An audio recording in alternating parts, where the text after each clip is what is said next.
Praise the lord. పరిశుద్ధాత్ముని ప్రవచనం, ఆధ్యాత్మిక కార్యక్రమాలను వీక్షిస్తున్న మీ అందరికీ సర్వ శుభాలు తెలియజేస్తున్నాను.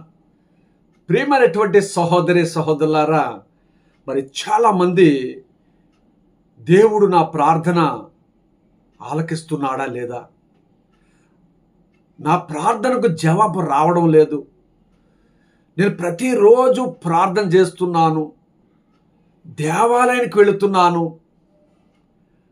అలాగనే కుటుంబంతో కలిసి కుటుంబ ప్రార్థన చేస్తున్నాను, నా కార్యము జరగడం లేదు, మేము అనుకున్నది అవ్వడం లేదు అని చాలామంది బాధపడుతూ ఉన్నారు. ప్రియమైన సహోదరి సహోదరులారా, యేసు ప్రభు వారు చెప్పినట్లుగా నువ్వు ప్రార్థన చేసినట్లయితే నీ ప్రార్థనకు జవాబు వస్తుందండి. నీ ప్రార్థనకు జవాబు రాకపోవడానికి కారణాలు చాలా ఉన్నాయి. నీ ప్రార్థనకు జవాబు రాకపోవడానికి అనేకమైనటువంటి పద్ధతులు కనపడుతున్నాయండి. అందుకనే పరిశుద్ధ గ్రంథములో చూసినట్లయితే మత్తయి సువార్త 6వ అధ్యాయము 6వ వచనంలో యేసు ప్రభువారు ఈ విధంగా తెలియజేస్తున్నాడండి. వాక్యం చదువుకుందాం. నీవు ప్రార్థన చేయనప్పుడు నీ గదిలోనికి వెళ్ళి తలుపును వేసి రహస్యమందున్న నీ తండ్రికి ప్రార్థన చేయము. అప్పుడు రహస్యమందు చూసు నీ తండ్రి నీకు ప్రతిఫలం ఇచ్చును. ప్రియమైనటువంటి దేవుని బిడ్డలారా, నీవు ప్రార్థన చేసేటప్పుడు ఏం చేయాలంట? నీవు ప్రార్థన చేసుకునే గదిలోనికి వచ్చి తలుపును వేసుకుని నీవు ప్రార్థన చేయాలి. ఎందుకు తలుపు వేసుకోమన్నాడు యేసు ప్రభు వారు? కారణం ఏంటి? తలుపులు వేసుకోకపోతే ప్రార్థన చేస్తే దేవుడు ఆలకించడా? తలుపులు తీసి ప్రార్థన చేస్తే దేవుడు వినడా? ఎందుకు వినడు నా ప్రార్థన? ఎందుకు జవాబు రాదు అని చాలామంది సతమతం అవుతూ ఉంటారు, డౌట్తోనే ఉంటూ ఉంటారండి.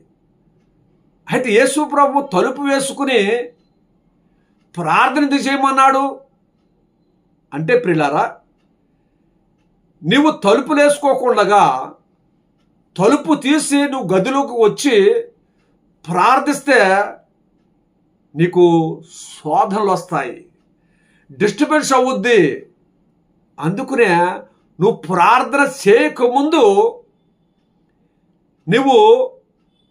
నీకు పిల్లలుంటే వాళ్ళకే, భర్త ఉంటే భర్తకే ఉదయకాలంలో టిఫిన్ పెట్టి,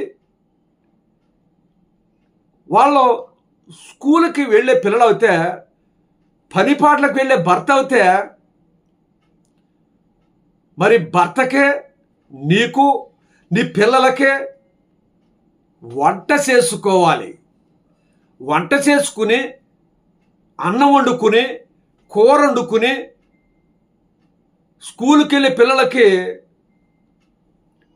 అన్నం బాక్సులో పెట్టి పిల్లల్ని స్కూలుకు పంపించాలి. ఒకటి. తర్వాత నీ భర్త పనిలోకి వెళ్ళే వాడైతే, ఉద్యోగానికి వెళ్ళే వాడైతే, వ్యాపారానికి వెళ్ళే వాడైతే, వ్యవసాయానికి వెళ్ళే వాడైతే వాళ్ళకు కూడా భోజనం టిఫిన్లో పెట్టి, టిఫిన్ అంటే బాక్సులో పెట్టి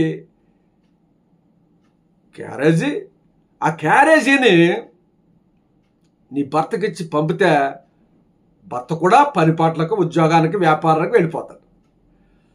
తర్వాత నీవు అప్పటికే స్నానం చేసుంటే పర్వాలేదు.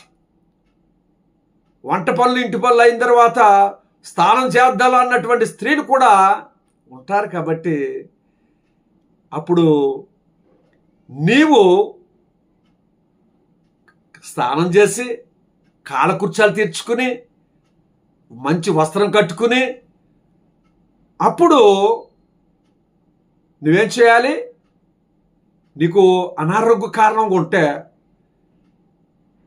బిళ్ళగట్ట వేసుకోవాలంటే నీవు కూడా టిఫిన్ చేసి బిళ్ళగట్ట వేసుకుని, లేదంటే నేను ఆరోగ్యంగా ఉన్నాను, బిళ్ళగట్ట వేసుకోక్కర్లేదు, నేను బాగున్నాను, నేను ప్రార్థన చేసుకున్న తర్వాత నేను టిఫిన్ చేస్తాను అని అనుకుని ఉంటే,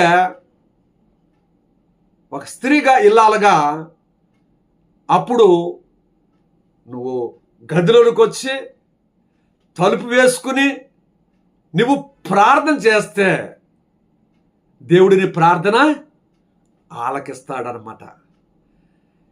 ఇక్కడ యేసు ప్రభు వారు చెప్పింది కూడా అదే మాట అండి. మత్తయి గారి సువార్తలో యేసు ప్రభు వారు చెప్పింది కూడా అదే మాట అండి. ఏమని చెప్పారు అక్కడ? నువ్వు ప్రార్థన చేయనప్పుడు నీ గదిలోనికి వెళ్ళి నీ గదిలోనికి ప్రవేశించి తలుపు వేసుకుని తలుపు మూసుకుని నువ్వు రహస్యమందున్నటువంటి నీ తండ్రికి ప్రార్థన చేసినట్లయితే రహస్య కార్యములను గుర్తించి నీ తండ్రి నీకు ప్రతిఫలం ఇస్తాడు. వా, ఇదని సత్యం. ప్రియమైనటువంటి దేవుని బిడ్డారా, మరి నాకు ప్రార్థనకు జవాబు రావడం లేదు అంటావేమో. నీ ప్రార్థనకు జవాబు రావాలంటే నీవు గదిలోనికి ప్రవేశించి తలుపులు వేసుకుని నీకు ఏది అవసరమో ఏది కావాలో దాని నిమిత్తము దేవునికి ప్రార్థన చేస్తే దేవుడిని ప్రార్థన ఆలకిస్తాడండి.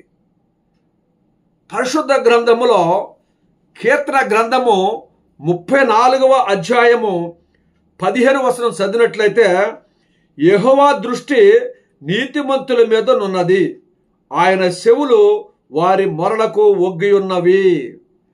యెహోవా దృష్టి నీతిమంతుల మీద ఉన్నదంటండి.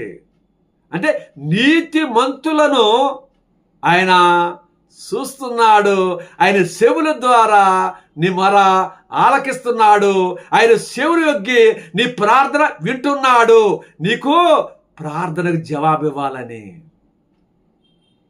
గమనించు ప్రియ సహోదరి సహోదరుడా. మరి ఈ విధంగా యెహోవా నిన్ను చూస్తున్నాడు.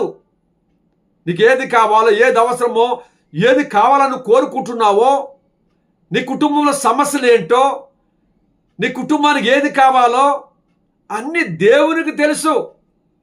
అయితే నువ్వు ప్రార్థన చేసినప్పుడు యెహోవా దేవుని కన్నులు నీతిమంతుల మీద ఉందంటండి. అంటే నీతిమంతుని ప్రార్థన ఆలకిస్తాడు. అంటే నువ్వు విశ్వాసంతో చేసే ప్రార్థన ఆలకిస్తాడు, నమ్మకంతో చేసే ప్రార్థన ఆలకిస్తాడు, నీ కోరిక నెరవేర్చడానికి నువ్వు చేసే ప్రార్థన ఆలకిస్తాడు. ఆలకించే దేవుడు. అందుకనే పరిశుద్ధ గ్రంథం చెప్పినట్లుగా ఆ ప్రార్థన ఆలకించువాడ సర్వ శరీరులు నీ యొద్దకు వస్తారని వాక్యం తెలియజేస్తుందండి. కాబట్టి ప్రియమైనటువంటి దేవుని బిడ్డలారా, నువ్వు ప్రార్థన చేసేటప్పుడు నీవు గదిలో ప్రవేశించి తలుపులు వేసుకుని రహస్యమందున్న నీ తండ్రి నువ్వు ప్రార్థన చేసినట్లయితే రహస్య కార్యం గుర్తించి నీ తండ్రి నీకు ప్రతిఫలం ఇస్తాడు. మరి ఈ విధంగా ప్రార్థన చేయండి, నీకు జవాబు వస్తుంది. అలాగనే పురుషులైనా స్త్రీలైనా యువతి యువకులైనా చదువుకునే విద్యార్థులైనా వృద్ధులైనా పెద్దలైనా ఎవరైనా ప్రార్థన చేస్తే ఆ ప్రార్థనకు జవాబు దేవుడిస్తాడండి. వా, ఎంత గొప్ప ఆశీర్వాదం అండి. మరి ఈ విధంగా ప్రార్థన చేసి చూడండి, నీ ప్రార్థనకు జవాబు వస్తుంది. రాదని అనుకోవద్దు. దేవుడు నా ప్రార్థన ఆలకించడం లేదు, జవాబు రావడం లేదు, ఎప్పుడు ప్రార్థన చేసుకోలేనటువంటి వాళ్ళు, ఎప్పుడు చర్చికి వెళ్ళలేనటువంటి వాళ్ళు, ఎప్పుడు దేవుని పేరు ఎత్తలేనటువంటి వాళ్ళు ప్రార్థన చేస్తే బాగున్నారు కదా, నేను ప్రార్థన చేస్తున్నాను, దినదినం ప్రార్థన చేస్తున్నాను, అనుదినం ప్రార్థన చేస్తున్నాను, ఉపవాసుడు ప్రార్థన చేస్తున్నాను, కుటుంబ సమర్థంగా ప్రార్థన చేస్తున్నాను, వ్యక్తిగతం ప్రార్థన చేస్తున్నా, నా ప్రార్థన ఎందుకు దేవుడు వినడం లేదు, జవాబు ఎందుకు రావడం లేదు నువ్వు అని అంటావేమో. జవాబిస్తాడండి. జవాబిచ్చే దేవుడు. నీ ప్రార్థనకు ఆన్సర్ వస్తుంది. నా ప్రార్థన జవాబు రాదు అని అనుకుంటావు, అనుకోవద్దు. నువ్వు ఈ విధంగా విశ్వాసంతో, నమ్మకంతో, దృఢ సంకల్పముతో నువ్వు ప్రార్థన చేసి చూడు, ప్రార్థనకి జవాబు దేవుడు ఇస్తాడు. మరి ఈ సత్యాలు వింటున్నట్టు ప్రతి ఒక్కరు ఈ వీడియో పూర్తిగా చూడండి. చూసిన తర్వాత మీకు నచ్చినట్టయితే లైక్ చేయండి, మంచి మంచి కామెంట్లు పెట్టండి, సబ్స్క్రైబ్ చేయండి. ఇట్లాంటి మంచి మంచి వీడియోలు చేయడానికి సపోర్ట్ చేయమని దేవుని పేరిట మనం చేస్తూ, దేవుడు మిమ్మల్ని అందరినీ దీవించి ఆస్వాదించును గాక. ఆమేన్.